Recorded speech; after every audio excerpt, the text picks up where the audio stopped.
ದಕ್ಷಿಣ ಕನ್ನಡ ಜಿಲ್ಲಾ ಮಾನ್ಯರೇ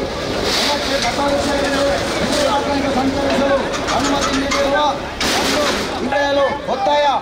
electric auto ರಿಕ್ಷಾಗಳಿಗೆ ಜಿಲ್ಲೆಯಾದ್ಯಂತ auto rickshaw ಚಾಲಕರು ಅನುಭವಿಸುತ್ತಿರುವ ಭವನಗಳನ್ನು ಸಮಗ್ರವಾಗಿ ಅಧ್ಯಯನ ಮಾಡಿ ವೈಜ್ಞಾನಿಕ ನೆಲೆಯಲ್ಲಿ ವ್ಯವಸ್ಥೆ ಮಾಡಬೇಕೆಂದು ದಕ್ಷಿಣ ಕನ್ನಡ ಜಿಲ್ಲಾ ಆಟೋ ರಿಕ್ಷಾ ಚಾಲಕ ಮಾಲಕರ ಸಂಘಗಳ ಒಕ್ಕೂಟ, ಸಮಾನ ಮನಸ್ಕ ಆಟೋ ರಿಕ್ಷಾ ಚಾಲಕ ಮಾಲಕರ ಸಂಘಟನೆಗಳು ದಕ್ಷಿಣ ಕನ್ನಡ ಜಿಲ್ಲಾಡಳಿತ ಒತ್ತಾಯಿಸುತ್ತದೆ. ರಿಕ್ಷಾ ಚಾಲಕರೆಲ್ಲರೂ ಶಾಂತ ಇಲ್ಲಿ ಬನ್ನಿ. ವಸಂತನ ದಯವಿಟ್ಟು ಕೂತ್ಕೊಳ್ಳಿಲ್ಲ. ಅಲ್ಲಿ ಪಕ್ಕದಲ್ಲಿ ಆ ಕಡೆನೂ ಕೂಡ ಪಾದಚಾರಿಗಳು ಹೋಗುವಂತ ಜಾಗ ಅಲ್ಲಿ ಕೂಡ ಇರಬೇಕು.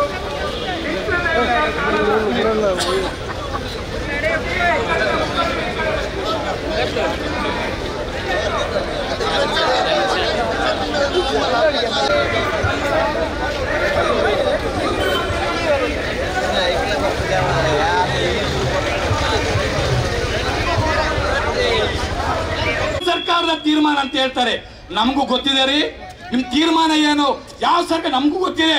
ಆದ್ರೆ ಇವತ್ತು ದಕ್ಷಿಣ ಕನ್ನಡ ಜಿಲ್ಲೆಯಲ್ಲಿ ನೀವು ಏಕಾಏಕಿಯಾಗಿ ಎಲೆಕ್ಟ್ರಿಕ್ ಗಾಡಿಗಳನ್ನ ಏನು ಓಡಾಡ್ಲಿಕ್ಕೆ ಜಿಲ್ಲೆಯಾದ್ಯಂತ ನೀವು ಆದೇಶವನ್ನು ಹೊರಡಿಸಿದಿರಿ.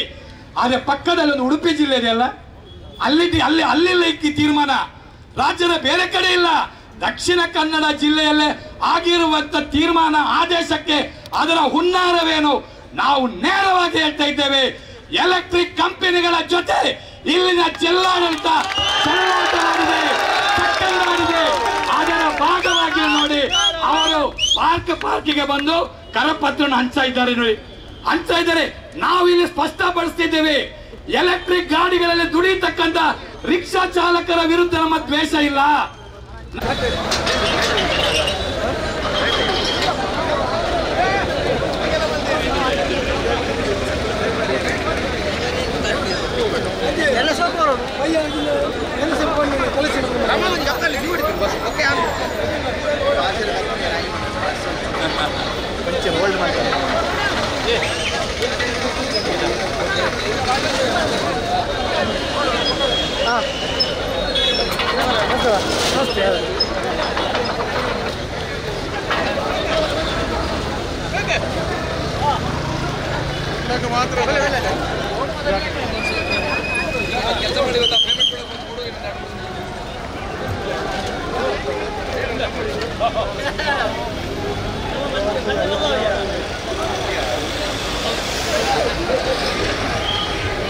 ಈ ದಕ್ಷಿಣ ಕನ್ನಡ ಜಿಲ್ಲೆಯಲ್ಲಿ ಸುವರ್ಣಾಕ್ಷರದಲ್ಲಿ ಬರೆದಿರ್ತಕ್ಕಂತಹ ಐತಿಹಾಸಿಕ ಹೋರಾಟ ರಿಕ್ಷಾ ಚಾಲಕರ ಹೋರಾಟ. ಯಾಕಂತ ಹೇಳಿದ್ರೆ ಇವತ್ತಿನ ಈ ಹೋರಾಟ ನಮ್ಮ ಬದುಕಿಗೆ ಸಂಬಂಧಪಟ್ಟಂತಹ ಹೋರಾಟ. ಮಾಡು ಇಲ್ಲವೇ ಮಳೆ ಅಂತಕ್ಕಂತ ಒಂದು ಧೀರೋದತ್ತವಾದಂತಹ ಹೋರಾಟವನ್ನ ಸಾವಿರಾರು ಸಂಖ್ಯೆಯಲ್ಲಿ ರಿಕ್ಷಾ ಚಾಲಕರು ತಮ್ಮೆಲ್ಲ ಭಿನ್ನಾಭಿಪ್ರಾಯಗಳನ್ನ ಬದಿಗಿಟ್ಟು ನಮ್ಮೆಲ್ಲರ ಉದ್ದೇಶ ಒಂದೇ. ಇವತ್ತು ಏನು ಜಿಲ್ಲಾಧಿಕಾರಿಗಳು ಏಕಪಕ್ಷೀಯವಾಗಿ ಎಲೆಕ್ಟ್ರಿಕ್ ಗಾಡಿಗಳ ಬಗ್ಗೆ ಒಂದು ತೀರ್ಮಾನವನ್ನು ಮಾಡಿದ್ದಾರೆ, ಆದೇಶವನ್ನು ಹೊರಡಿಸ್ತಾರೆ. ಅದೇ ರೀತಿ ಅವರು ವಾಪಸ್ ಪಡೆಯಬೇಕು. ವಾಪಸ್ ಪಡೆಯದಿದ್ದಲ್ಲಿ ನಾವು ಇವತ್ತಿನ ಹೋರಾಟ ಎಚ್ಚರಿಕೆಯ ಕರೆಗಂಟೆ.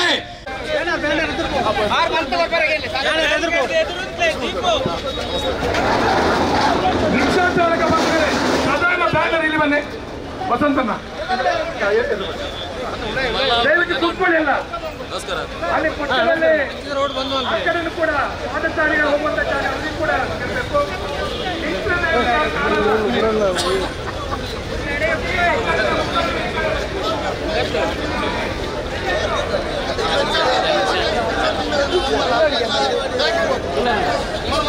ಮಳೆ ಒತ್ತಿರಲಿ ನನ್ನ ತಿಂಗಳು ಸಮಯ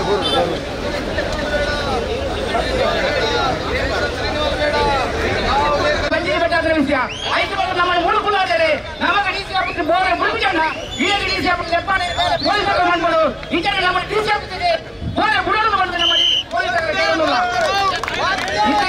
ನಮ್ಮಕ್ಕೆ ಬೆಂಬಲವಾದ ವೈದ್ಯ ನಮ್ಮ ಒಕ್ಕೂಟದ ಹಾಲ್ ಮಲ್ಪರೆ ಬರಕ್ಕೆ ಎಂಕುಲ ಓಟು ಕೊಡ್ತಾ ಎಂಕುಲ ಓಟು ಕೊಡ್ತೆ ಓಟು ಬಂದಾಗ ಎಂಕುಲ ಮೊಬೈಲ್ ಲಿಂಕ್ ಮಾಡ್ತದೆ ಫೋನ್ ಮಲ್ಪರೆ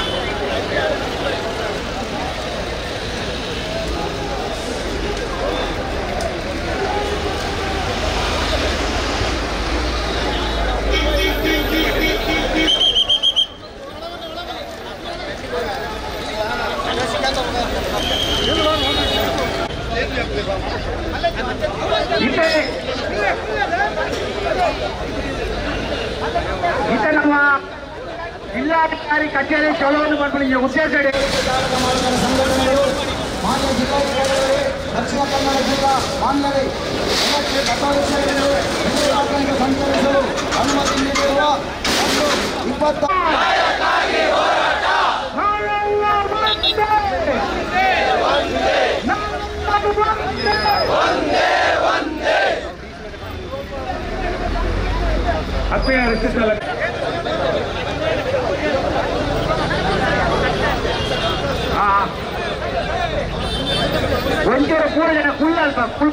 20 ಜಿಲ್ಲೆಯಾದ್ಯಂತ ಆಟೋ ರಿಕ್ಷಾ ಚಾಲಕರು ಅನುಭವಿಸುತ್ತಿರುವ ಭವನಗಳನ್ನು ಸಮಗ್ರವಾಗಿ ಅಧ್ಯಯನ ಮಾಡಿ ವೈಜ್ಞಾನಿಕ ನೆಲೆಯಲ್ಲಿ ವ್ಯವಸ್ಥೆ ಮಾಡಬೇಕೆಂದು ದಕ್ಷಿಣ ಕನ್ನಡ ಜಿಲ್ಲಾ ಆಟೋ ರಿಕ್ಷಾ ಚಾಲಕ ಮಾಲಕರ ಸಂಘಗಳ ಒಕ್ಕೂಟ, ಸಮಾನ ಮನಸ್ಕ ಆಟೋ ರಿಕ್ಷಾ ಚಾಲಕ ಮಾಲಕರ ಸಂಘಟನೆಗಳು ದಕ್ಷಿಣ ಕನ್ನಡ ಜಿಲ್ಲಾಡಳಿತ ಒತ್ತಾಯಿಸುತ್ತದೆ. ರಿಕ್ಷಾ ಚಾಲಕರೆಲ್ಲರೂ ಶಾಂತ ರೀತಿಯಲ್ಲಿ ವರ್ತಿಸುವುದು. ಎಲ್ಲಿಗೆ ನಮ್ಮ ಹೋರಾಟ ಎಲ್ಲಿಗೆ? ಜಿಲ್ಲಾಧಿಕಾರಿ ಕಚೇರಿ ಚಲೋ ಅಂತ ಹೇಳಿ ನಾವು ಬಂದಿದ್ದೀವಿ. ನೀವೇನು ಮಾಡಿದಿರಿ? ನಮ್ಮನ್ನ ಕ್ಲಾಕ್ ಟವರ್ ಬಳಿ ಅಡ್ಡ ತಡೆದಿದ್ದೀರಿ.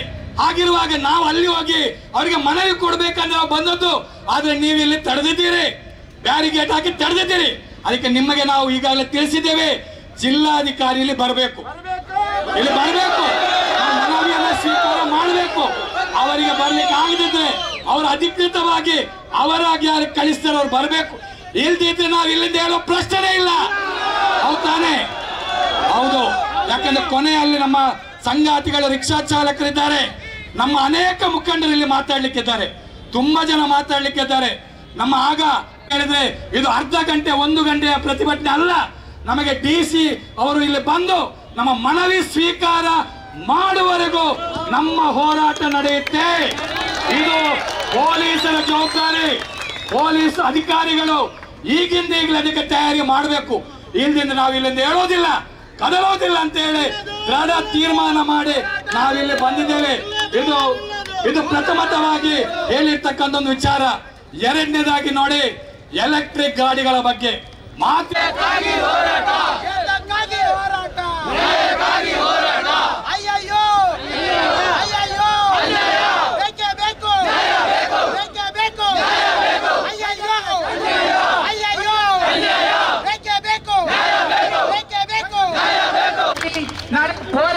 No problem. ಅಂದ್ರೆ DC ನಮ್ಮ ಇಲ್ಲಿ ಬರ್ತದೆ, ನಮ್ಮ ಮನವಿಗೆ ಕೊಡೋದು ಬಂದು ನಮಗೆ ಕೇಳೋದಿಲ್ಲ. ಅವೈತಂದ್ರೆ ನಮ್ಮನ್ನು DC ಆಫೀಸ್ಗೆ ನಮ್ಮನ್ನು ಕೊಡೋದು ಬಂದು ನಮಗೆ ಕೇಳೋದಿಲ್ಲ. ಪೊಲೀಸರು ಈ ವ್ಯಕ್ತಿ ಒಂದು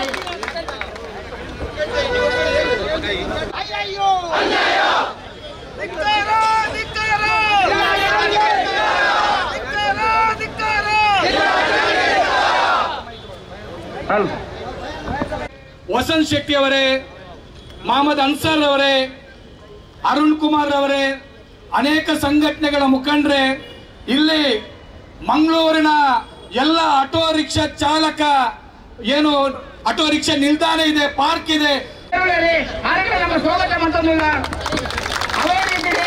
ನಮ್ಮ ಜಿಲ್ಲಾಡಳಿತಕ್ಕಾಗ್ಲಿ ಇದು ಎಚ್ಚರಿಕೆಯ ಕರೆಗಂಟೆ.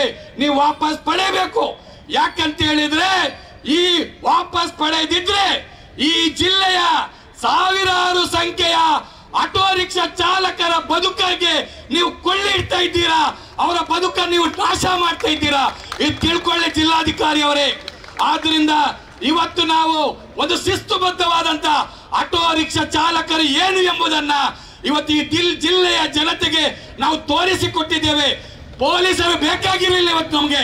ಯಾಕೆಂದ್ರೆ ನಾವು ಅಷ್ಟೇ ಶಿಸ್ತಿನಿಂದ ಜ್ಯೋತಿ ಜಂಕ್ಷನ್ ನಿಂದ ಇಲ್ಲಿವರೆಗೂ ನಾವು ಮೆರವಣಿಗೆಯನ್ನ ಮಾಡಿ ನಮ್ಮ ಐಕ್ಯತೆಯನ್ನ ಪ್ರದರ್ಶನ ಮಾಡಿದ್ದೇವೆ, ನಮ್ಮ ಶಿಸ್ತನ್ನ ಪ್ರದರ್ಶನ ಮಾಡಿದ್ದೇವೆ. ನಿಮ್ಗೆಲ್ಲ ಮೂಗು ತೂರಿಸ್ತಿದ್ದೀರಿ, ಏನು ಮೂಗು ಮುರಿತಿದ್ದೀರಿ ರಿಕ್ಷಾ ಚಾಲಕರು ಅಂದ್ರೆ. ರಿಕ್ಷಾ ಚಾಲಕರು ಏನು ಅಂತ ನಾವು ತೋರಿಸಿ ಕೊಟ್ಟಿದ್ದೇವೆ. ಆದ್ರಿಂದ ನಾವು ಪ್ರಥಮತವಾಗಿ ಇಲ್ಲಿ ಪೊಲೀಸ್ ಅಧಿಕಾರಿಗಳಿದ್ದಾರೆ, ನಾನು ಈಗಾಗಲೇ ಮೆಸೇಜ್ ಅನ್ನು ಕೂಡ ಅಧಿಕೃತ ಕೊಟ್ಟಿದ್ದೇನೆ. ಆದೇಶವನ್ನು ವಾಪಸ್ ಪಡೆಯಬೇಕು. ಇಲ್ಲದೇ ಇದ್ರೆ ಮುಂದಿನ ದಿನಗಳಲ್ಲಿ ಇನ್ನಷ್ಟು ತೀವ್ರ ರೀತಿ ಹೋರಾಟ ಮಾಡ್ತೀವಿ. ನನ್ಗಂತ ವಿಶ್ವಾಸ ಇದೆ. ನೋಡಿ, ಇಲ್ಲಿ ನಿಂತವರು ನೋಡಿ, ಬೇರೆ ಬೇರೆ ಸಂಘಟನೆ ಮುಖಂಡರಿದ್ದಾರೆ, ಆದ್ರೆ ಎಲ್ಲವನ್ನ ಬದಿಗಿಟ್ಟಿದ್ದೇವೆ.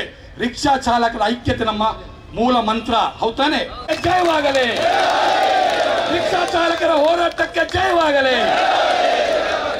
ಚಾಲಕರ ಐಕ್ಯತೆ ಚಿರಾಯುವಾಗಲಿ. ಕುಟ ಬೊಕ್ಕ ಸಮಾನ ಮನಸ್ಕ ಸಂಘಟನೆ ಸೇರಿದ ಮಲ್ಪನಂಚಿನ ಈ ಒಂಜಿ ಬೃಹತ್ ಪ್ರತಿಭಟನೆಗೆ ಸೇರ್ದಿನಂಚಿನ ಪೂರ ರಿಕ್ಷಾ ಚಾಲಕ ಬಂಧುಗಳಿಗೆ ಇಲ್ಲಿ ಆತ್ಮೀಯ ಸ್ವಾಗತ ಮಲ್ತೊಂದು ಇಲ್ಲಿ ಒಂಜಿ ಏಕಾಏಕಿ ಬ್ಯಾಟ್ರಿ ಚಾಲಿತ ರಿಕ್ಷಾವನ್ನು ಕಂದದು 7,000 ರಿಕ್ಷಾ ಚಾಲಕರೇ ಅನ್ಯಾಯ ಮಲ್ತಿನ ಜಿಲ್ಲಾಡಳಿತ ಆದಪ್ಪು ಕೇಂದ್ರ ಸರ್ಕಾರ ಆದಪ್ಪು ಈ ಒಂಜಿ ಜಿಲ್ಲಾ ರಿಕ್ಷಾ ಚಾಲಕರ ಸಮಸ್ಯೆನೆ ಇಲ್ಲಿ ಒಂಜಿ ಜೀವನದ ಒಂಜಿ ತೋಡುಗು ಕಂತದೆ ಪಡೆಯಲು ಒತ್ತಾಯ ಎಲೆಕ್ಟ್ರಿಕ್ ಆಟೋ ರಿಕ್ಷಾಗಳಿಗೆ ಯಾರಿದ್ದಾರೆ ಸರ್ಕಾರ ನಮ್ದು ಅಂತ ಹೇಳ್ತೇವೆ. ಈ ಸರ್ಕಾರದ ಜುಟ್ಟು ಹಿಡಿಬೇಕೋ ಬೇಡವೋ? ಹಿಡಿಬೇಕು. ಯಾಕಂತ ಹೇಳಿದ್ರೆ ಅದು ಸರ್ಕಾರ ನಮ್ದು ಸರ್ಕಾರ ಎರಡು ಕೂಡ. ಆದ್ರಿಂದ ಇವತ್ತು ಹೇಳ್ತಾ ಇದ್ದೀವಿ, ನಮ್ಮ ರಾಜ್ಯ ಸರ್ಕಾರಕ್ಕೂ ನಮ್ಮ ಮೆಸೇಜ್ ಅನ್ನ ಮನವಿಯನ್ನೆಲ್ಲ ಕೊಟ್ಟಿದ್ದೇವೆ. ನಿಮ್ಮ ಮುಂದಾಳತ್ವದಲ್ಲಿ ಏನ್ ಹೇಳ್ತಾರೆ ಇವರು, ಕೇಂದ್ರ ಸರ್ಕಾರ ತೀರ್ಮಾನ ಏನು ಮಾಡ್ಲಿಕ್ಕೆ ಆಗಲ್ಲ ಅಂತ. ನಾನು ಒಂದು ವಿಚಾರ ಹೇಳ್ತೀನಿ, ಮಾಧ್ಯಮ ಮಿತ್ರರು ಇದ್ದಾರೆ, ಏನಾಗಲ್ಲ, ಈ ದೇಶದ ಕೇಂದ್ರ ಸರ್ಕಾರ ಕ್ಯಾಬಿನೆಟ್ ಅಲ್ಲಿ ಡಿಸಿಷನ್ ಮಾಡಿತು, ಈ ನಮಗೆ ಅನ್ನ ನೀಡ್ತಕ್ಕಂಥ ಅನ್ನದಾತ ರೈತರ ಕರಾಳ ಶಾಸನವನ್ನ ಇದೇ ಕೈಯಲ್ಲಿ ಅವರು ಜಾರಿ ಮಾಡಿದಲ್ಲ. ರೈತರ ಹೋರಾಟ ದೇಶದಲ್ಲಿ ಎದ್ದು ಬಂತು. ಲಕ್ಷಗಟ್ಟಲೆ ರೈತರು ಡೆಲ್ಲಿ ಕೇಳಿದ್ರು, ಇವರು ಕೇಳದೆ ಏಕಪಕ್ಷೀಯವಾಗಿ ತೀರ್ಮಾನ ಮಾಡಿಬಿಟ್ರು. ಅಂದ್ರೆ ನಾವೇನು ಮಾಡಬೇಕು? ಮಂಗಳೂರು ಸಿಟಿ ಅಂದ್ರೆ ಇದು ಭಾರಿ ದೊಡ್ಡ ಸಿಟಿ ಅಂತಲ್ಲ, ಮೆಗಾ ಸಿಟಿ ಅಲ್ಲ, ಇದು ಸಣ್ಣ ಸಿಟಿ. ಈ ಸಣ್ಣ ಸಿಟಿಯ ಒಳಗಡೆ ಈಗಾಗಲೇ ಬಾಡಿಗೆ ಸಿಗ್ತಾ ಇಲ್ಲ, ಇವತ್ತು ಭಾರಿ ಕಷ್ಟ ಪಡ್ತಾ ಇದ್ದಾರೆ. ಅಂತದ್ರಲ್ಲಿ ನೀವು ಈ ಆದೇಶವನ್ನು ಹೊರಡಿಸಿ ನಾಳೆಯ ದಿನ 25ರಿಂದ 50,000 ರಿಕ್ಷಾಗಳು ಓಡಾಡಿದ್ರೆ ನಾವೆಲ್ಲಿ ಹೋಗ್ಬೇಕು?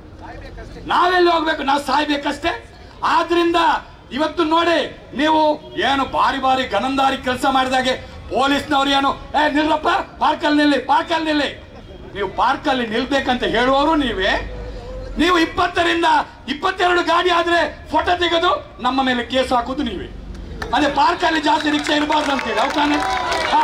ನೀವು ಎಲ್ಲ ರಿಕ್ಷಾ ಬಂದು ಪಾರ್ಕಲ್ಲಿ ನಿಲ್ಲಿ. ನಾವು ಕೇಳ್ತಾ ಇದ್ದೇವೆ, ನಾವಿವತ್ತು ಈ ಹೋರಾಟದಲ್ಲಿ ಜಿಲ್ಲಾಡಳಿತದ ಜುಟ್ಟು ಹಿಡಿಯಲಿಕ್ಕೆ ಬಂದಿಲ್ಲ, ನಗರ ಪಾಲಿಕೆಯ ಜುಟ್ಟು ಹಿಡಿಯಲಿಕ್ಕೆ ಬಂದಿದ್ದೇವೆ. ಯಾಕೆ ಹೇಳಿ?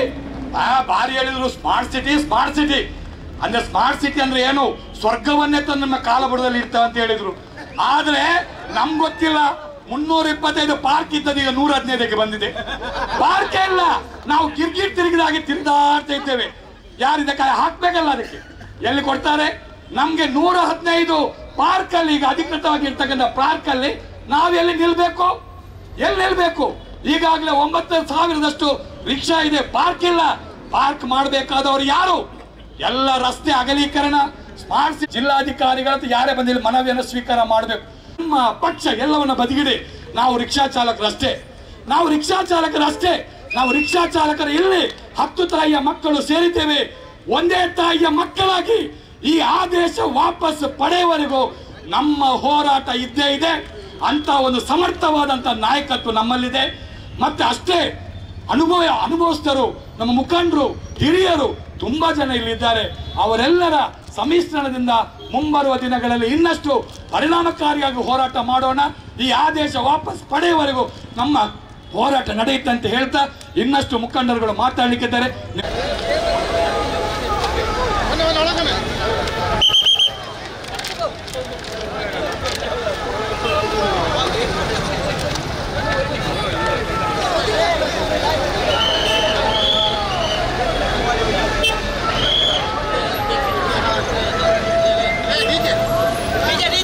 ಇವತ್ತು ಪಾರ್ಕೇ ಇಲ್ಲ. ಇಂಥ ಪರಿಸ್ಥಿತಿ ನಮ್ಮೊಳಗಡೆ ಇದೆ ಬಂಧುಗಳೇ. ಆದ್ರಿಂದ ನೀವು ಕೇಂದ್ರ ಸರ್ಕಾರ ತೀರ್ಮಾನ ಹೇಳ್ತೀರಾ, ಇಲ್ಲಿ ಮಧ್ಯದೊಳನ ಸರ್ಕಾರ ಇದೆ. ನಾವು ಹೇಳೋದು ರಿಕ್ಷಾ ಚಾಲಕರು ನಮ್ಮ ರಾಜಕೀಯವನ್ನು ಬದಿಗಿಡೋಣ, ಬದುಕಿನ ಪ್ರಶ್ನೆ ಮಾತಾಡೋಣ. ನಾವು ಹೇಳೋದು ಈ ಎರಡೂ ಸರ್ಕಾರ ನಮ್ದೇ. ಏನ್ ಹೇಳ್ತೀರಾ? ಎರಡೂ ಸರ್ಕಾರ ನಮ್ದೇ. ನಮ್ಮ ಮುಖಂಡರು ಘೋಷಣೆ ಆಗ್ತಾ ಬಂದ್ರು, ಭಾರಿ ಖುಷಿ ಆಯ್ತು. ಏನು ಈ ಸರ್ಕಾರದಲ್ಲಿ ಆ ಜನಪ್ರತಿನಿಧಿ ಇದ್ದಾರಲ್ಲ, ಅವರು ಆಕಾಶದ ಉದುರು ಬಿದ್ದವರಲ್ಲ, ನಮ್ಮ ಮಧ್ಯೆನೇ ಎದ್ದು ಬಂದವರು. ಹೇಗೆ ಎದ್ದು ಬಂದಿದೆ? ನಾವೇ ಮತ ಹಾಕಿ, ಹೌದಾನೆ? ಪಾಪ ರಿಕ್ಷಾ ಚಾಲಕರು ಚುನಾವಣೆ ಬಂದ್ಬಿಟ್ರೆ ನಮ್ಮನ್ನು ಎಷ್ಟು ಯೂಸ್ ಮಾಡ್ತಾರೆ, ಎಷ್ಟು ಉಪಯೋಗ ಮಾಡ್ತಾರೆ. ನಾವು ಅವರಿಗೆ ಜೈ ಇವರಿಗೆ ಜೈ, ಕೊನೆಗೆ ನಮ್ ಜೈಗೆ ಹೇಳೋರು ಯಾರಿಲ್ಲ, ನಮ್ಗೆ ಜೈ ಹೇಳೋರು ಯಾರಿಲ್ಲ. ನೋಡಿ ಇವತ್ತು ಪ್ರಶ್ನೆ, ಇಂಥ ತೀರ್ಮಾನ ಮಾಡಿರ್ತಕ್ಕಂಥ ಜಿಲ್ಲಾಡಳಿತದ ಆದೇಶ ಇದೆಯಲ್ಲ, ಇದರ ವಿರುದ್ಧ ನಮ್ಮ ಗಟ್ಟಿ ಧ್ವನಿ ಇವತ್ತು ನಾವು ಮೊಳಗಿಸ್ತಾ ಇದ್ದೀವಿ. ಆದ್ರಿಂದ ನೀವ್ ಏನ್ ಮಾಡ್ಲಿಕ್ಕೆ ಕೊಡ್ತಿದ್ದೀರಿ? ನೀವು ಇಲ್ಲಿ ಆ ಎಲೆಕ್ಟ್ರಿಕ್ ಗಾಡಿಗಳನ್ನ ಇಲ್ಲಿ ಮಾಡ್ಬೇಕಾದ್ರೆ ಓಡಿಸ್ಬೇಕಾದ್ರೆ ನೀವು ನಮ್ ಜೊತೆ ಕೇಳಿದಿರಾ? ನಾವು ಇಲ್ಲಿ ರಿಕ್ಷಾವನ್ನೇ ನಂಬಿ ಬದುಕನ್ನ ಸಾಗಿಸ್ತಿದ್ದೇವೆ. ಸಾವಿರಾರು ಸಂಖ್ಯೆಯ ರಿಕ್ಷಾ ಚಾಲಕರು ರಿಕ್ಷಾವನ್ನೇ ನಂಬಿದ್ದೇವೆ. ಆದ್ರೆ ನಮ್ಮ ಮುಖಂಡರಿದ್ದಾರೆ, ನಮ್ಮ ಹಿರಿಯರಿದ್ದಾರೆ, ನಮ್ಮ 7-8-10 ಸಂಘಟನೆಗಳಿದೆ. ರಿಕ್ಷಾ ಚಾಲಕರ ಪರವಾಗಿ ಧ್ವನಿ ಎತ್ತಕ್ಕಂತ ಸಂಘಟನೆ ಇದೆ. ಅವರ ಮುಖಂಡರನ್ನ ಕರೆದು ಜಿಲ್ಲಾಧಿಕಾರಿ ಕಚೇರಿ ಒಳಗಡೆ ಎಲ್ಲಾ ಮೀಟಿಂಗ್ ಆಗುತ್ತೆ. ಮಾಫಿಯಾಗಳಲ್ಲಿ ದಂಧೆಕೋರರ ದಗಲ್ಬಾಜಿಗಳ ಮೀಟಿಂಗ್ ಜಿಲ್ಲಾಧಿಕಾರಿ ಕಚೇರಿ ಒಳಗಡೆ ಆದ್ರೆ ಈ ಜಿಲ್ಲಾಧಿಕಾರಿಗಳಿಗೆ ನಮ್ಮ ಬಡಪಾಯಿ ರಿಕ್ಷಾ ಚಾಲಕರಿದ್ದಾರೆ, ಪಾಪ ಅವರ ಬದುಕಿಗೆ ಇಂಥ ಆದೇಶ ಹೊರಡಿಸಬೇಕಾದ್ರೆ ನಮ್ಮ ಮುಖಂಡರ ರಿಕ್ಷಾ ಚಾಲಕರ ಅಭಿಪ್ರಾಯಗಳನ್ನು ಕೇಳಬೇಕಿತ್ತು. ಹೌದು ತಾನೆ?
ಜಿಲ್ಲಾಧಿಕಾರಿ ಕಚೇರಿ ಚಲೋವನ್ನು ಮಾಡ್ಕೊಳ್ಳಿ.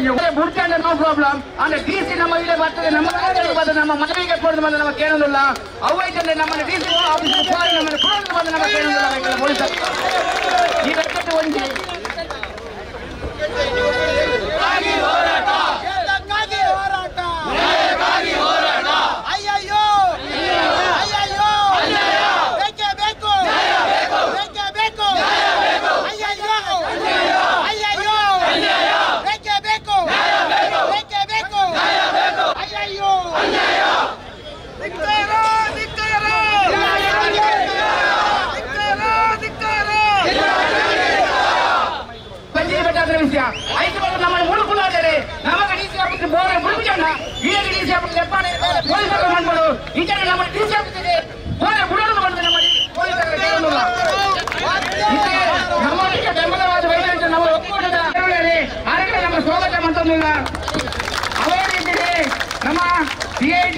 ವಸಂತ್ ಶೆಟ್ಟಿ ಅವರೇ, ಮಹಮ್ಮದ್ ಅನ್ಸರ್ ಅವರೇ, ಅರುಣ್ ಕುಮಾರ್ ಅವರೇ, ಅನೇಕ ಸಂಘಟನೆಗಳ ಮುಖಂಡರೇ, ಇಲ್ಲಿ ಮಂಗಳೂರಿನ ಎಲ್ಲ ಆಟೋ ರಿಕ್ಷಾ ಚಾಲಕ ಏನು ಆಟೋ ರಿಕ್ಷಾ ನಿಲ್ದಾಣ ಇದೆ, ಪಾರ್ಕ್ ಇದೆ.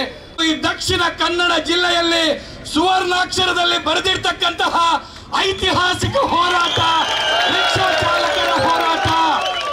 ಯಾಕಂತ ಹೇಳಿದ್ರೆ ಇವತ್ತಿನ ಈ ಹೋರಾಟ ನಮ್ಮ ಬದುಕಿಗೆ ಸಂಬಂಧಪಟ್ಟಂತ ಹೋರಾಟ. ಮಾಡು ಇಲ್ಲವೇ ಮಳೆ ಅಂತಕ್ಕಂತ ಒಂದು ಧೀರೋದತ್ತವಾದಂತ ಹೋರಾಟವನ್ನ ಸಾವಿರಾರು ಸಂಖ್ಯೆಯಲ್ಲಿ ರಿಕ್ಷಾ ಚಾಲಕರು ತಮ್ಮೆಲ್ಲ ಭಿನ್ನಾಭಿಪ್ರಾಯಗಳನ್ನ ಬದಿಗಿಟ್ಟು ನಮ್ಮೆಲ್ಲರ ಉದ್ದೇಶ ಒಂದೇ. ಇವತ್ತು ಏನು ಜಿಲ್ಲಾಧಿಕಾರಿಗಳು ಏಕಪಕ್ಷೀಯವಾಗಿ ಎಲೆಕ್ಟ್ರಿಕ್ ಗಾಡಿಗಳ ಬಗ್ಗೆ ಒಂದು ತೀರ್ಮಾನವನ್ನ ಮಾಡಿದ್ದಾರೆ, ಆದೇಶವನ್ನು ಹೊರಡಿಸ್ತಾರೆ, ಅದೇ ರೀತಿ ಅವರು ವಾಪಸ್ ಪಡೆಯಬೇಕು. ವಾಪಸ್ ಪಡೆಯದಿದ್ದಲ್ಲಿ ನಾವು ಇವತ್ತಿನ ಹೋರಾಟ ಎಚ್ಚರಿಕೆಯ ಕರೆಗಂಟೆ.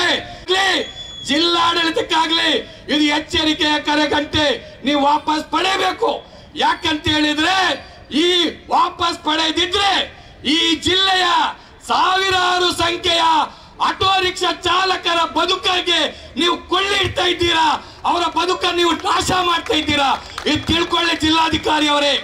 ಆದ್ರಿಂದ ಇವತ್ತು ನಾವು ಒಂದು ಶಿಸ್ತುಬದ್ಧವಾದಂತ ಆಟೋ ರಿಕ್ಷಾ ಚಾಲಕರು ಏನು ಎಂಬುದನ್ನ ಇವತ್ತು ಈ ಜಿಲ್ಲೆಯ ಜನತೆಗೆ ನಾವು ತೋರಿಸಿಕೊಟ್ಟಿದ್ದೇವೆ.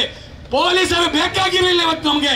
ಯಾಕೆಂದ್ರೆ ನಾವು ಅಷ್ಟೇ ಶಿಸ್ತಿನಿಂದ ಜ್ಯೋತಿ ಜಂಕ್ಷನ್ ನಿಂದ ಇಲ್ಲಿವರೆಗೂ ನಾವು ಮೆರವಣಿಗೆಯನ್ನ ಮಾಡಿ ನಮ್ಮ ಐಕ್ಯತೆಯನ್ನ ಪ್ರದರ್ಶನ ಮಾಡಿದ್ದೇವೆ, ನಮ್ಮ ಶಿಸ್ತನ್ನ ಪ್ರದರ್ಶನ ಮಾಡಿದ್ದೇವೆ. ನಿಮ್ಗೆಲ್ಲ ಮೂಗು ತೂರಿಸ್ತಿದ್ದೀರಿ, ಏನು ಮೂಗು ಮುರಿತಿದ್ದೀರಿ ರಿಕ್ಷಾ ಚಾಲಕರು ಅಂದ್ರೆ. ರಿಕ್ಷಾ ಚಾಲಕರು ಏನು ಅಂತ ನಾವು ತೋರಿಸಿ ಕೊಟ್ಟಿದ್ದೇವೆ. ಆದ್ರಿಂದ ನಾವು ಪ್ರಥಮತವಾಗಿ ಇಲ್ಲಿ ಪೊಲೀಸ್ ಅಧಿಕಾರಿಗಳಿದ್ದಾರೆ, ನಾನು ಈಗಾಗಲೇ ಮೆಸೇಜ್ ಅನ್ನು ಕೂಡ ಅಧಿಕೃತ ಕೊಟ್ಟಿದ್ದೇನೆ. ಅದು ಎಲ್ಲಿಗೆ? ನಮ್ಮ ಹೋರಾಟ ಎಲ್ಲಿಗೆ? ಜಿಲ್ಲಾಧಿಕಾರಿ ಕಚೇರಿ ಚಲೋ ಅಂತ ಹೇಳಿ ನಾವು ಬಂದಿದ್ದೀವಿ. ನೀವೇನು ಮಾಡಿದಿರಿ?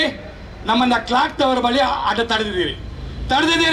ಹಾಗಿರುವಾಗ ನಾವು ಅಲ್ಲಿ ಹೋಗಿ ಅವರಿಗೆ ಮನವಿ ಕೊಡ್ಬೇಕಂದ್ರೆ ನಾವು ಬಂದದ್ದು, ಆದ್ರೆ ನೀವು ಇಲ್ಲಿ ತಡೆದಿದ್ದೀರಿ, ಬ್ಯಾರಿಗೇಟ್ ಹಾಕಿ ತಡೆದಿದ್ದೀರಿ. ಅದಕ್ಕೆ ನಿಮಗೆ ನಾವು ಈಗಾಗಲೇ ತಿಳಿಸಿದ್ದೇವೆ, ಜಿಲ್ಲಾಧಿಕಾರಿ ಇಲ್ಲಿ ಬರಬೇಕು, ಮನವಿಯನ್ನ ಸ್ವೀಕಾರ ಮಾಡಬೇಕು. ಅವರಿಗೆ ಬರ್ಲಿಕ್ಕೆ ಆಗದಿದ್ರೆ ಅವರು ಅಧಿಕೃತವಾಗಿ ಅವರಾಗಿ ಯಾರು ಕಳಿಸ್ತಾರೆ ಅವ್ರು ಬರಬೇಕು. ಇಲ್ದಿದ್ರೆ ನಾವು ಇಲ್ಲಿಂದ ಹೇಳೋ ಪ್ರಶ್ನೆ ಇಲ್ಲ. ಹೌದು ತಾನೇ? ಹೌದು. ಯಾಕಂದ್ರೆ ಕೊನೆಯಲ್ಲಿ ನಮ್ಮ ಸಂಗಾತಿಗಳು ರಿಕ್ಷಾ ಚಾಲಕರಿದ್ದಾರೆ, ನಮ್ಮ ಅನೇಕ ಮುಖಂಡರು ಇಲ್ಲಿ ಮಾತಾಡ್ಲಿಕ್ಕಿದ್ದಾರೆ, ತುಂಬಾ ಜನ ಮಾತಾಡ್ಲಿಕ್ಕಿದ್ದಾರೆ. ನಮ್ಮ ಆಗ ಹೇಳಿದ್ರೆ ಇದು ಅರ್ಧ ಗಂಟೆ 1 ಗಂಟೆಯ ಪ್ರತಿಭಟನೆ ಅಲ್ಲ. ನಮಗೆ DC ಅವರು ಇಲ್ಲಿ ಬಂದು ನಮ್ಮ ಮನವಿ ಸ್ವೀಕಾರ ಮಾಡುವವರೆಗೂ ನಮ್ಮ ಹೋರಾಟ ನಡೆಯುತ್ತೆ. ಇದು ಪೊಲೀಸರ ಜವಾಬ್ದಾರಿ. ಪೊಲೀಸ್ ಅಧಿಕಾರಿಗಳು ಈಗಲೇ ಅದಕ್ಕೆ ತಯಾರಿ ಮಾಡಬೇಕು.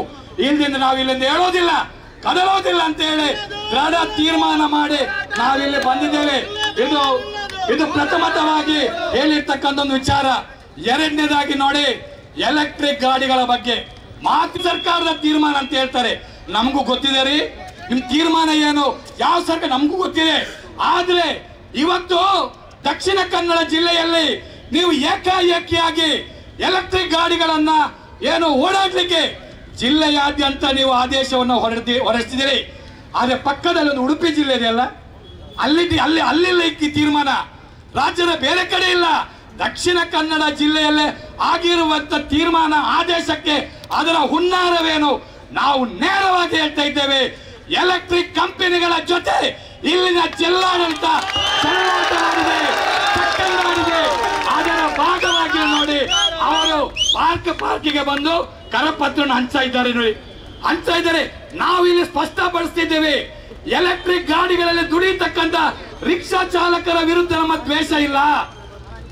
ಪ್ರಶ್ನೆ, ಇಂಥ ತೀರ್ಮಾನ ಮಾಡಿರ್ತಕ್ಕಂಥ ಜಿಲ್ಲಾಡಳಿತದ ಆದೇಶ ಇದೆಯಲ್ಲ, ಇದರ ವಿರುದ್ಧ ನಮ್ಮ ಗಟ್ಟಿ ಧ್ವನಿ ಇವತ್ತು ನಾವು ಮೊಳಗಿಸ್ತಾ ಇದ್ದೇವೆ.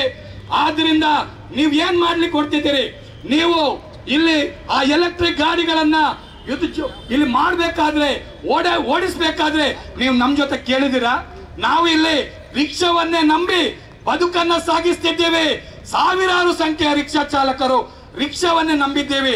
ಆದ್ರೆ ನಮ್ಮ ಮುಖಂಡರಿದ್ದಾರೆ, ನಮ್ಮ ಹಿರಿಯರಿದ್ದಾರೆ, ನಮ್ಮ 7-10 ಸಂಘಟನೆಗಳಿದೆ, ರಿಕ್ಷಾ ಚಾಲಕರ ಪರವಾಗಿ ಧ್ವನಿ ಎತ್ತಕ್ಕಂತ ಸಂಘಟನೆ ಇದೆ. ಅವರ ಮುಖಂಡರನ್ನ ಕರೆದು ಜಿಲ್ಲಾಧಿಕಾರಿ ಕಚೇರಿ ಒಳಗಡೆ ಎಲ್ಲಾ ಮೀಟಿಂಗ್ ಆಗುತ್ತೆ. ಮಾಫಿಯಾಗಳಲ್ಲಿ ದಂಧೆಕೋರರ ದಗಲ್ಬಾಜಿಗಳ ಮೀಟಿಂಗ್ ಜಿಲ್ಲಾಧಿಕಾರಿ ಕಚೇರಿ ಒಳಗಡೆ ಆದ್ರೆ ಈ ಜಿಲ್ಲಾಧಿಕಾರಿಗಳಿಗೆ ನಮ್ಮ ಬಡಪಾಯಿ ರಿಕ್ಷಾ ಚಾಲಕರಿದ್ದಾರೆ, ಪಾಪ ಅವರ ಬದುಕಿಗೆ ಇಂಥ ಆದೇಶ ಹೊರಡಿಸಬೇಕಾದ್ರೆ ನಮ್ಮ ಮುಖಂಡರ ರಿಕ್ಷಾ ಚಾಲಕರ ಅಭಿಪ್ರಾಯಗಳನ್ನು ಕೇಳಬೇಕಿತ್ತು. ಕೇಳಿದ್ರೆ ಇವರು ಕೇಳದೆ ಏಕಪಕ್ಷೀಯವಾಗಿ ತೀರ್ಮಾನ ಮಾಡಿಬಿಟ್ರು. ಅಂದ್ರೆ ನಾವೇನ್ ಮಾಡ್ಬೇಕು? ಮಂಗಳೂರು ಸಿಟಿ ಅಂದ್ರೆ ಇದು ಬಾರಿ ದೊಡ್ಡ ಸಿಟಿ ಅಂತಲ್ಲ, ಮೆಗಾ ಸಿಟಿ ಅಲ್ಲ, ಇದು ಸಣ್ಣ ಸಿಟಿ. ಈ ಸಣ್ಣ ಸಿಟಿಯ ಒಳಗಡೆ ಈಗಾಗಲೇ ಬಾಡಿಗೆ ಸಿಗ್ತಾ ಇಲ್ಲ, ಇವತ್ತು ಬಾರಿ ಕಷ್ಟ ಪಡ್ತಾ ಇದ್ದಾರೆ. ಅಂತದ್ರಲ್ಲಿ ನೀವು ಈ ಆದೇಶವನ್ನು ಹೊರಡಿಸಿ ನಾಳೆಯ ದಿನ 25ರಿಂದ 50,000 ರಿಕ್ಷಾಗಳು ಓಡಾಡಿದ್ರೆ ನಾವೆಲ್ಲಿ ಹೋಗ್ಬೇಕು? ನಾವು ಸಾಯ್ಬೇಕಷ್ಟೇ. ಆದ್ರಿಂದ ಇವತ್ತು ನೋಡಿ, ನೀವು ಏನು ಬಾರಿ ಗನಂದಾರಿ ಕೆಲಸ ಮಾಡಿದಾಗೆ ಪೊಲೀಸ್ನವ್ರು ಏನು ನಿಲ್ಲಪ್ಪ ಪಾರ್ಕಲ್ಲಿ ನಿಲ್ಲಿ, ನೀವು ಪಾರ್ಕಲ್ಲಿ ನಿಲ್ಬೇಕಂತ ಹೇಳುವವರು ನೀವೇ. ನೀವು 20ರಿಂದ 22 ಗಾಡಿ ಆದ್ರೆ ಫೋಟೋ ತೆಗೆದು ನಮ್ಮ ಮೇಲೆ ಕೇಸ್ ಹಾಕುದು ನೀವೇ. ಅದೇ ಪಾರ್ಕಲ್ಲಿ ಜಾಸ್ತಿ ರಿಕ್ಷಾ ಇರಬಾರ್ದು ಅಂತೀರಿ, ಹೌದಾನೆ? ನೀವು ಎಲ್ಲ ರಿಕ್ಷಾ ಬಂದು ಪಾರ್ಕಲ್ಲಿ ನಿಲ್ಲಿ. ನಾವು ಕೇಳ್ತಾ ಇದ್ದೇವೆ, ನಾವಿವತ್ತು ಈ ಹೋರಾಟದಲ್ಲಿ ಜಿಲ್ಲಾ ಆಡಳಿತದ ಜುಟ್ಟು ಹಿಡಿಯಲಿಕ್ಕೆ ಬಂದಿಲ್ಲ, ನಗರ ಪಾಲಿಕೆಯ ಜುಟ್ಟು ಹಿಡಿಯಲಿಕ್ಕೆ ಬಂದಿದ್ದೇವೆ. ಯಾಕೆ ಹೇಳಿ? ಬಾರಿ ಹೇಳಿದ್ರು ಸ್ಮಾರ್ಟ್ ಸಿಟಿ ಅಂದ್ರೆ ಸ್ಮಾರ್ಟ್ ಸಿಟಿ ಅಂದ್ರೆ ಏನು, ಸ್ವರ್ಗವನ್ನೇ ತಂದು ನಮ್ಮ ಕಾಲಬುಡದಲ್ಲಿ ಇರ್ತಾವ ಅಂತ ಹೇಳಿದ್ರು. ಆದ್ರೆ ನಮ್ಗೆ ಗೊತ್ತಿಲ್ಲ, 325 ಪಾರ್ಕ್ ಇದ್ದದ್ದು ಈಗ 115ಕ್ಕೆ ಬಂದಿದೆ. ಪಾರ್ಕೇ ಇಲ್ಲ, ನಾವು ತಿರುಗಿದಾಗೆ ತಿರುಗಾಡ್ತಾ ಇದ್ದೇವೆ. ಯಾರಿದ ಹಾಕ್ಬೇಕಲ್ಲ, ಅದಕ್ಕೆ ಎಲ್ಲಿ ಕೊಡ್ತಾರೆ? ನಮ್ಗೆ 115 ಪಾರ್ಕ್ ಅಲ್ಲಿ ಈಗ ಅಧಿಕೃತವಾಗಿ ಇರ್ತಕ್ಕಂಥ ಪಾರ್ಕ್ ಅಲ್ಲಿ ನಾವೆಲ್ಲಿ ನಿಲ್ಬೇಕು? ಈಗಾಗಲೇ 9,000ದಷ್ಟು ರಿಕ್ಷಾ ಇದೆ, ಪಾರ್ಕ್ ಇಲ್ಲ. ಪಾರ್ಕ್ ಮಾಡಬೇಕಾದವರು ಯಾರು? ಎಲ್ಲ ರಸ್ತೆ ಅಗಲೀಕರಣ, ಸ್ಮಾರ್ಟ್ ಸಿಟಿ, ಇವತ್ತು ಪಾರ್ಕೇ ಇಲ್ಲ. ಇಂಥ ಪರಿಸ್ಥಿತಿ ನಮ್ಮೊಳಗಡೆ ಇದೆ ಬಂಧುಗಳೇ. ಆದ್ರಿಂದ ನೀವು ಕೇಂದ್ರ ಸರ್ಕಾರ ತೀರ್ಮಾನ ಹೇಳ್ತೀರಾ, ಇಲ್ಲಿ ಮಧ್ಯದೊಳಗೆ ಸರ್ಕಾರ ಇದೆ. ನಾವು ಹೇಳೋದು ರಿಕ್ಷಾ ಚಾಲಕರು ನಮ್ಮ ರಾಜಕೀಯವನ್ನು ಬದಿಗಿಡೋಣ, ಬದುಕಿನ ಪ್ರಶ್ನೆ ಮಾತಾಡೋಣ. ನಾವು ಹೇಳೋದು ಈ ಎರಡೂ ಸರ್ಕಾರ ನಮ್ದೇ. ಏನ್ ಹೇಳ್ತೀರಾ? ಎರಡೂ ಸರ್ಕಾರ ನಮ್ದೇ. ನಮ್ಮ ಮುಖಂಡರು ಘೋಷಣೆ ಆಗ್ತಾ ಬಂದ್ರು, ಭಾರಿ ಖುಷಿ ಆಯ್ತು. ಏನು ಈ ಸರ್ಕಾರದಲ್ಲಿ ಆ ಜನಪ್ರತಿನಿಧಿ ಇದ್ದಾರಲ್ಲ, ಅವ್ರ ಆಕಾಶದ ಉದುರು ಬಿದ್ದವರಲ್ಲ, ನಮ್ಮ ಮಧ್ಯೆನೇ ಎದ್ದು ಬಂದವರು. ಹೇಗೆ ಎದ್ದು ಬಂದ್ರೆ ನಾವೇ ಮತ ಹಾಕಿ, ಹೌದಾನೆ? ಪಾಪ ರಿಕ್ಷಾ ಚಾಲಕರು ಚುನಾವಣೆ ಬಂದ್ಬಿಟ್ಟು ನಮ್ಮನ್ನು ಎಷ್ಟು ಯೂಸ್ ಮಾಡ್ತಾರೆ, ಎಷ್ಟು ಉಪಯೋಗ ಮಾಡ್ತಾರೆ. ನಾವು ಅವರಿಗೆ ಜೈ ಇವರಿಗೆ ಜೈ, ಕೊನೆಗೆ ನಮ್ ಜೈಗೆ ಹೇಳೋರು ಯಾರಿಲ್ಲ, ನಮ್ಗೆ ಜೈ ಹೇಳೋರು ಯಾರಿಲ್ಲ. ನೋಡಿ ಇವತ್ತು ಯಾರಿದ್ದಾರೆ? ಸರ್ಕಾರ ನಮ್ದು ಅಂತ ಹೇಳ್ತೇವೆ. ಈ ಸರ್ಕಾರದ ಜುಟ್ಟು ಹಿಡಿಬೇಕೋ ಬೇಡವಾ? ಹಿಡಿಬೇಕು. ಯಾಕಂತ ಹೇಳಿದ್ರೆ ಅದು ಸರ್ಕಾರ ನಮ್ದು ಸರ್ಕಾರ ಎರಡು ಕೂಡ. ಆದ್ರಿಂದ ಇವತ್ತು ಹೇಳ್ತಾ ಇದ್ದೇವೆ, ನಮ್ಮ ರಾಜ್ಯ ಸರ್ಕಾರಕ್ಕೂ ನಮ್ಮ ಮೆಸೇಜ್ ಅನ್ನ ಮನವಿಯನ್ನೆಲ್ಲ ಕೊಟ್ಟಿದ್ದೇವೆ. ನಿಮ್ಮ ಮುಂದಾಳತ್ವದಲ್ಲಿ ಏನ್ ಹೇಳ್ತಾರೆ ಇವರು? ಕೇಂದ್ರ ಸರ್ಕಾರ ತೀರ್ಮಾನ ಏನು ಮಾಡ್ಲಿಕ್ಕೆ ಆಗಲ್ಲ ಅಂತ. ನಾನು ಒಂದು ವಿಚಾರ ಹೇಳ್ತೀನಿ, ಮಾಧ್ಯಮ ಮಿತ್ರರು ಇದ್ದಾರೆ, ಏನಾಗಲ್ಲ. ಈ ದೇಶದ ಕೇಂದ್ರ ಸರ್ಕಾರ ಕ್ಯಾಬಿನೆಟ್ ಅಲ್ಲಿ ಡಿಸಿಷನ್ ಮಾಡಿತು, ಈ ನಮಗೆ ಅನ್ನ ನೀಡ್ತಕ್ಕಂಥ ಅನ್ನದಾತ ರೈತರ ಕರಾಳ ಶಾಸನವನ್ನ ಇದೇ ಕೈಯಲ್ಲಿ ಅವರು ಜಾರಿ ಮಾಡಿದಲ್ಲ. ರೈತರ ಹೋರಾಟ ದೇಶದಲ್ಲಿ ಎದ್ದು ಬಂತು. ಲಕ್ಷಗಟ್ಟಲೆ ರೈತರು ಡೆಲ್ಲಿ ಜಿಲ್ಲಾಧಿಕಾರಿಗಳ ಯಾರೇ ಬಂದಿಲ್ಲ ಮನವಿಯನ್ನು ಸ್ವೀಕಾರ ಮಾಡಬೇಕು, ಆದೇಶವನ್ನು ವಾಪಸ್ ಪಡೆಯಬೇಕು. ಇಲ್ಲದೇ ಇದ್ರೆ ಮುಂದಿನ ದಿನಗಳಲ್ಲಿ ಇನ್ನಷ್ಟು ತೀವ್ರ ರೀತಿ ಹೋರಾಟ ಮಾಡ್ತೀವಿ. ನಂಗಂತ ವಿಶ್ವಾಸ ಇದೆ. ನೋಡಿ, ಇಲ್ಲಿ ನಿಂತವರು ನೋಡಿ, ಬೇರೆ ಬೇರೆ ಸಂಘಟನೆ ಮುಖಂಡರಿದ್ದಾರೆ, ಆದ್ರೆ ಎಲ್ಲವನ್ನ ಬದಿಗಿಟ್ಟಿದ್ದೇವೆ. ರಿಕ್ಷಾ ಚಾಲಕರ ಐಕ್ಯತೆ ನಮ್ಮ ಮೂಲ ಮಂತ್ರ, ಹೌದಾನೆ? ನಮ್ಮ ಪಕ್ಷ ಎಲ್ಲವನ್ನ ಬದಿಗಿಡಿ. ನಾವು ರಿಕ್ಷಾ ಚಾಲಕರಷ್ಟೇ. ನಾವು ರಿಕ್ಷಾ ಚಾಲಕರು ಇಲ್ಲಿ 10 ತಾಯಿಯ ಮಕ್ಕಳು ಸೇರಿದ್ದೇವೆ. ಒಂದೇ ತಾಯಿಯ ಮಕ್ಕಳಾಗಿ ಈ ಆದೇಶ ವಾಪಸ್ ಪಡೆಯುವವರೆಗೂ ನಮ್ಮ ಹೋರಾಟ ಇದ್ದೇ ಇದೆ. ಅಂತ ಒಂದು ಸಮರ್ಥವಾದಂತ ನಾಯಕತ್ವ ನಮ್ಮಲ್ಲಿದೆ. ಮತ್ತೆ ಅಷ್ಟೇ ಅನುಭವಿಸಿದರು ನಮ್ಮ ಮುಖಂಡರು, ಹಿರಿಯರು ತುಂಬಾ ಜನ ಇಲ್ಲಿದ್ದಾರೆ. ಅವರೆಲ್ಲರ ಸಮ್ಮಿಶ್ರಣದಿಂದ ಮುಂಬರುವ ದಿನಗಳಲ್ಲಿ ಇನ್ನಷ್ಟು ಪರಿಣಾಮಕಾರಿಯಾಗಿ ಹೋರಾಟ ಮಾಡೋಣ. ಈ ಆದೇಶ ವಾಪಸ್ ಪಡೆಯುವವರೆಗೂ ನಮ್ಮ ಹೋರಾಟ ನಡೆಯುತ್ತೆ ಅಂತ ಹೇಳ್ತಾ ಇನ್ನಷ್ಟು ಮುಖಂಡರುಗಳು ಮಾತಾಡಲಿಕ್ಕಿದ್ದಾರೆ. ಜಯವಾಗಲಿ ರಿಕ್ಷಾ ಚಾಲಕರ ಹೋರಾಟಕ್ಕೆ, ಜಯವಾಗಲಿ ರಿಕ್ಷಾ ಚಾಲಕರ ಐಕ್ಯತೆ ಚಿರಾಯುವಾಗಲಿ. ಬೊಕ್ಕ ಸಮಾನ ಮನಸ್ಕ ಸಂಘಟನೆ ಸೇರಿದ ಮಲ್ಪನಂಚಿನ ಈ ಒಂಜಿ ಬೃಹತ್ ಪ್ರತಿಭಟನೆಗೆ ಸೇರ್ದಿನಂಚಿನ ಪೂರ ರಿಕ್ಷಾ ಚಾಲಕ ಬಂಧುಗಳಿಗೆ ಇಲ್ಲಿ ಆತ್ಮೀಯ ಸ್ವಾಗತ ಮಲ್ತೊಂದು ಇಲ್ಲಿ ಒಂಜಿ ಏಕಾಏಕಿ ಬ್ಯಾಟ್ರಿ ಚಾಲಿತ ರಿಕ್ಷಾವನ್ನು ಕಂದದು 7,000 ರಿಕ್ಷಾ ಚಾಲಕರೇ ಅನ್ಯಾಯ ಮಲ್ತಿನ ಜಿಲ್ಲಾಡಳಿತ ತಪ್ಪು ಕೇಂದ್ರ ಸರ್ಕಾರ ಅದು ಈ ಒಂಜಿ ಜಿಲ್ಲಾ ರಿಕ್ಷಾ ಚಾಲಕರ ಸಮಸ್ಯೆನೆ ಇಲ್ಲಿ ಒಂಜಿ ಜೀವನದ ಒಂಜಿ ತೋಡುಗು ಕಂತದೆ. ಯುಪಿಐ ಸ್ಕ್ಯಾನರ್ ಬಳಸಿ ಹಣ ತೆಗೆಯಿರಿ. ಕಾರ್ಡ್ ಇಲ್ಲದೆಯೇ ಹಣ ವಿಡ್ರಾ ಮಾಡಬಹುದಾದ ವ್ಯವಸ್ಥೆ. Google pay, phone pay, Paytm scanner ಬಳಸಿ ವಿಡ್ರಾ ಮಾಡಿ.